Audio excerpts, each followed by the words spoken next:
Welcome to NCN news. నా పేరు ప్రశాంతి. బులెటిన్లో ముందుగా హెడ్లైన్స్ చూద్దాం. కూటమి ప్రభుత్వంలో కళలకు కళాకారులకు అత్యున్నత గౌరవం. రాష్ట్ర సాంస్కృతిక శాఖ మంత్రి కందుల దుర్గేష్. కూటమి ప్రభుత్వంలో కళలకు కళాకారులకు అత్యున్నత గౌరవం ఇస్తున్నామని రాష్ట్ర పర్యాటక సాంస్కృతిక సినిమాటోగ్రఫీ మంత్రి కందుల దుర్గేష్ తెలిపారు.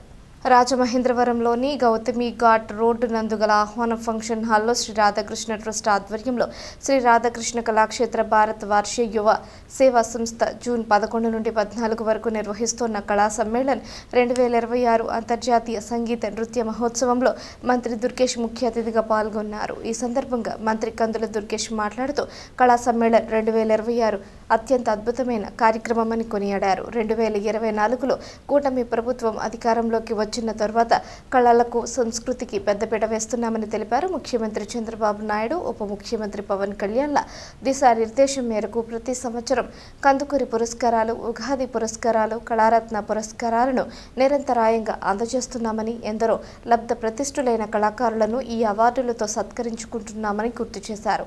సామాజిక చైతన్యానికి ప్రతీకగా నిలిచిన గుర్రం జాషువా, బోయి భీమన్నల పురస్కారాలు ప్రదానం చేశామన్నారు. అంతేకాక వాడుక భాష ఉద్యమ పితామహుడు గిడుగు వెంకట రామమూర్తి పంతులు జయంతి సందర్భంగా తెలుగు భాష దినోత్సవాన్ని నిర్వహించి తెలుగు భాష పురస్కారాలు ప్రదానం చేశామన్నారు. ప్రముఖుల జయంతులు, వర్ధంతులను ఘనంగా నిర్వహించడం ద్వారా వారి ఆదర్శాలను, ఆశయాలను భావితరాలకు అందించి స్ఫూర్తి రగిలిస్తున్నామని మంత్రి కందుల దుర్గేష్ తెలిపారు. ఈ కార్యక్రమంలో కూటమి నాయకులు, కళాకారులు తదితరులు పాల్గొన్నారు. మళ్ళీ ప్రదర్శించుకునేటువంటి అవకాశం మనకు దొరుకుతూ ఉంది.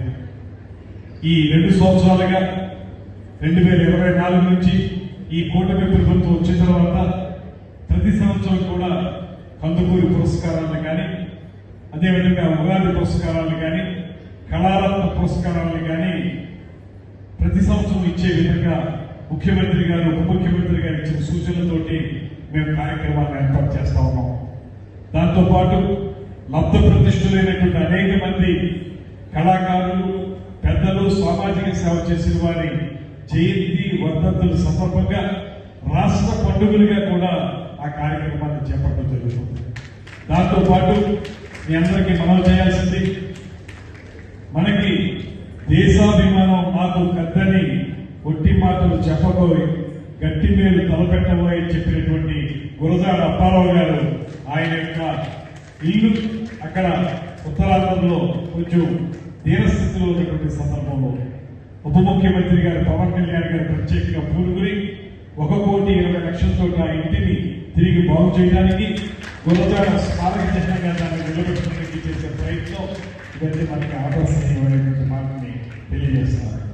ఏదైనప్పటికీ కూడా ఎంతో మంది అద్భుతమైన వ్యక్తుల్ని ప్రసాదించి నవోన్మేష సుందర వందనాల విధంగా విరాజిల్లుతున్నటువంటి రాజమహేంద్రవరంలో డాక్టర్ నారాయణ గారు చేపడుతున్నటువంటి కార్యక్రమం మనందరికీ ఆనందదాయకమైనటువంటి మాటని మరొకసారి తెలియజేస్తూ, ఇలాగ ఈ కార్యక్రమాలు, ఈ రాధాకృష్ణ కళాక్షేత్రం కేవలం దశ వర్షాలు లేకపోతే ఒక 20 సంవత్సరాలు 30 సంవత్సరాలు కాదు, శత సహస్ర వసంతాల పాటు అద్భుతంగా ముందుకు వెళ్లాలని మనస్ఫూర్తిగా కోరుకుంటూ నారాయణ గారికి, ఉమా విజయేశ్వరి గారికి ప్రత్యేకమైనటువంటి అభినందనలు తెలియజేస్తూ ఈ కార్యక్రమంలో పాల్పంచుకుంటున్న చిన్నారులందరికీ కూడా శుభాశీస్సులు అందజేస్తూ సెలవు తీసుకుంటున్నాను. నమస్కారం. జై హింద్.